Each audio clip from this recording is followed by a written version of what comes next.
எனது வலுவான உடலை கொண்டு நான் எந்த சவாலையும் சமாளிப்பேன், எந்த பிரச்சனையையும் எளிதில் மேற்கொள்வேன் என்று நாம் வாழ்கின்ற இந்த நவீன குழப்பமான அழிவின் பாதையில் சென்று கொண்டிருக்கிற உலகத்திலே யாரும் சொல்ல முடியாது.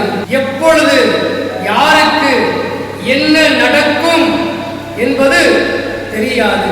சுத்திகரிக்கப்பட்ட நீர் என்று நாம் குடிக்கின்றோம், எலும்புகளுக்கு பாதிப்பை ஏற்படுத்துகிறது. நல்ல காய்கறிகள் என்று நினைத்து நாம் சாப்பிடுகின்றோம். செடிகளுக்கு மருந்து அடிக்கப்படுவதன் காரணமாக அந்த மருந்து நமது உடலுக்கு பாதிப்பை ஏற்படுத்துகிறது. நல்ல சத்து மாவு நாம் வாங்கி சாப்பிடுகிறோம். அந்த மாவுகள் நீண்ட நாள் இருப்பதற்காக அதில் சேர்க்கப்பட்ட பிரிசர்வேட்டிவ்ஸ், பதப்படுத்தும் பொருட்கள் கேடு விளைவிக்கின்றன. யாருக்கு எந்த நேரத்தில் எந்த நோய் வரும் என்பது தெரியாது.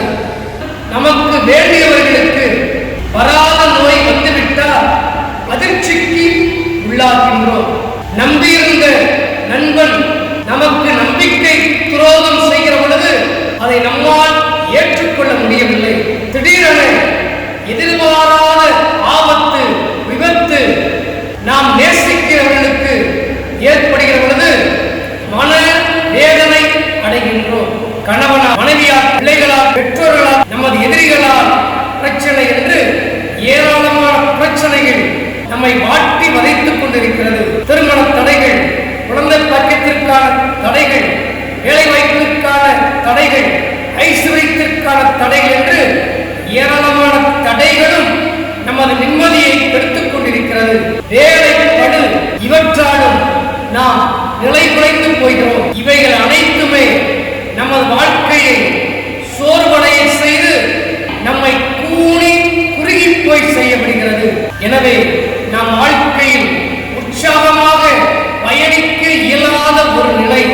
இந்த நேரத்தில் தான் இயேசு ஆண்டவர், என் அன்பு மகனே, என் நெஞ்சத்திற்கு நெருக்கமான மகனே, நீ உனது உடலை கொண்டு உலகத்தில் உனக்கு வருகிற பிரச்சனைகளை சமாளிக்க முடியாது.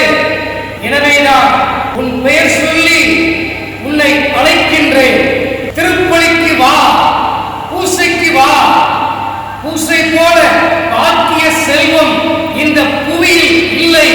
நீ திருப்பலிக்கு வருகிற பொழுது இது என் உடல், இது என் ரத்தம் என்று சொல்லி எனது உடலை நான் உனக்கு தருகிறேன். நீ எந்த நிமிடத்தில் நான் உனக்கு கொடுக்கின்ற என் உடலை பெற்றுக்கொண்டு உட்கொள்கிறாயோ அப்பொழுதே உனது உடல் எனது உடலாக மாறுகிறது. இயேசுவின் உடலை நாம் உட்கொள்கிற பொழுது இயேசு நமக்குள் வாழ்கிறார். இதைத்தான் பவுல் கலாத்தியர் 2:20 சொல்லுவார், வாழ்வது நான் அல்ல, இனி கிறிஸ்துவே வாழ்கிறார் என்று.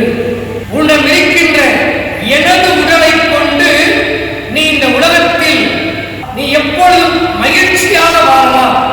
எந்த பிரச்சனை, போராட்டம், இழப்பு, தோல்வி, கஷ்டங்கள் வந்தாலும் கூட நீ அவற்றையெல்லாம் எளிதாக மேற்கொண்டு எப்பொழுதும் மகிழ்ச்சியோடும் வெற்றியோடும் வாழ்க்கையிலே பயணிக்கலாம்.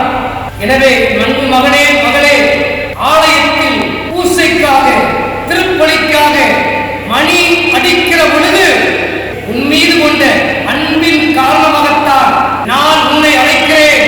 திருப்பலிக்கு ஓடி வா மகனே, மகனே. இது என் உடல் என்று சொல்லி, இது என் உடல் என்று சொல்லி என்னை வாழ்வழிக்க வந்த இயேசு ஆண்டவரே, நற்கருணை நாதரே, உம்மை ஆராதிக்கிறேன். ஆமென், அல்லேலூயா.